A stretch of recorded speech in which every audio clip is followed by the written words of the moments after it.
Bhagavātaya, Namo Ratanataya.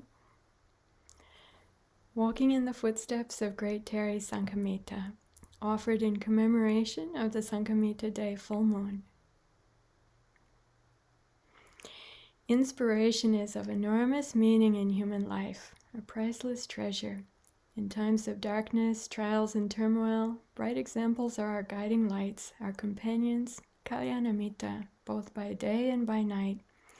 The Buddha highly recommended looking often to good role models and developing skill in contemplating them, both for his left-home monastic and householder disciples, commending the qualities of his luminary disciples of all four parisa or assemblies.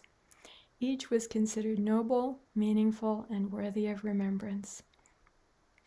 This is truly one of the great treasures of Buddhism, it being, in its ancient traditions, rich with role models of fully awakened and self-liberated women sages, leaders, teachers, and exemplars of all walks of life. Early Buddhist teachings might be unparalleled in world traditions in this regard. These teachings, examples, and practices are full of power, capable of coming alive in our lives when we turn our minds and hearts towards them. I found the Polytext Buddhist traditions to be especially rich in records of great awakened women, from their teachings and their hagiographies in the Polytext canon to their life stories in the Polytext commentaries, and in the Polytext chronicles passed down in Sri Lanka, where we find the life stories of such great women after the time of the Buddha, most well known among them the princess daughter of the Emperor Ashoka, the great Bhikkhuni Sanghamitta, who we commemorate today. In the Sinhala Polytext chronicles, such as the Dipavamsa, Mahavamsa, and Mahabodhivamsa, Sanghamitta Theri's story is embedded within the story of another great lady, sometimes said to be Sri Lanka's first arahant, Anula Devi. Often called Queen Anula, she was the Uparani or vicereign of Sri Lanka. Anula Devi, while listening to the Buddha's teachings from the Satya Samyutta as taught by the Arahant Mahindra shortly after he arrived, realized stream entry one day, and then stream winning the next day. She then requested ordination into the monastic Sangha. Not only Anula Devi, but hundreds of ladies of the royal household and of her entourage who joined her gained insight and entered the Arahant path listening to the Dhamma together. The chronicles record 1,000 women who asked to enter monastic life. At this point, the images here are all still imagination. Anula Devi expressed her wish to enter monastic life to her husband the viceroy, who expressed this to the king, who in turn expressed it to their teacher, the great Arahant Mahindra. It's noteworthy that at no point is Anula Devi denied in this story, nor disparaged and told she's being arrogant, nor that she'd better support the male Sangha and be reborn as a man, nor that she should await the future Buddha Maitreya.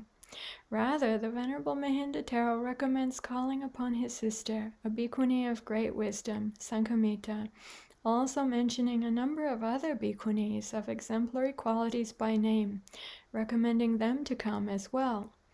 And he asked for the Sri Mahabodhi, the tree under which the Buddha was awakened, to come. Arrangements were set in motion. This then sets the stage for the story of Sanghamitta Theri's journey. Let us now follow in her footsteps. We begin at the feet of the Sri Mahabodhi tree, under which the Buddha was awakened, with the Emperor Ashoka establishing a cutting of the southern branch, Sanghamitta having announced her acceptance of the mission. Overview of the land and river route through India on the left, and the sea route on the right. After a week of travels in India and then a week at shore preparing, during which the Sri Mahabodhi sapling was ritually coronated, the great company's sea voyage was launched on the first day of the brightening half of the month of Maggasira in Pali. This great painting from Wat Po in Bangkok, Thailand, depicts Sanghamitta and the Sri Mahabodhi tree's journey, showing the great launching on the Indian side. We see Sanghamitta in the upper left, the Emperor Ashoka's departing homage to the Bodhi tree on the lower left, and then in the bottom center, the Emperor Ashoka going into the water to lift up the Bodhi tree and raise it into the ship in which Sanghamittā Therī, the Bhikkhunis, and the whole mission have already boarded, followed by their departure in the upper right. Here we see in the upper right, and in the insert, more famously, Sri Lankan King Devanam deep in the water, receiving the Sri Maha Bodhi tree sapling on the Sri Lankan side, as per the Mahavamsa. The great reception in Sri Lanka in multiple stages along the journey is depicted here, from the northern seacoast at the Jambukola port, and in 5 stages along the way to Anuradhapura. The great reception has been perhaps the most evocative scene in the Sri Lankan consciousness in the past 2 centuries, repeated countless times.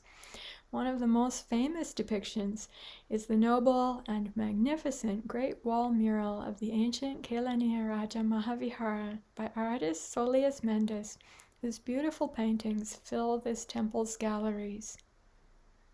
This image in gold of the Great Reception is enshrined inside the reliquary Chaitya at Sumatipala Meditation Center in Sri Lanka. The beautiful and graceful contemporary Sri Lankan image featured in our commemorative program today. Last year, when I found this image in a Google image search, I could only find one. This year, they have spread widely. How inspiration spreads. Sanghamitta's journey from Jambukola port to the ancient capital of Anuradhapura in Sri Lanka, an overview and close-up of the beginning of the Sri Lankan journey. First stop, port of Jambukola. This commemorative site was recently re-established after the original ancient Samudradhana Sala site was lost.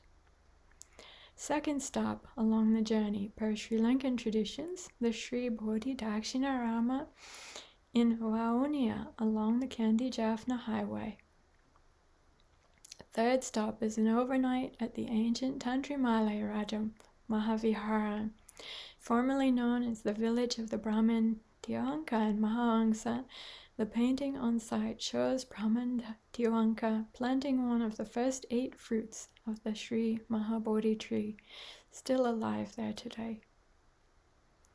Stop 4, the Pachinatisa Vihara, per the Mahabodhivamsa Chronicle, the final place of Bodhi rest before entering the capital of Anuradhapura. The journey took 4 days.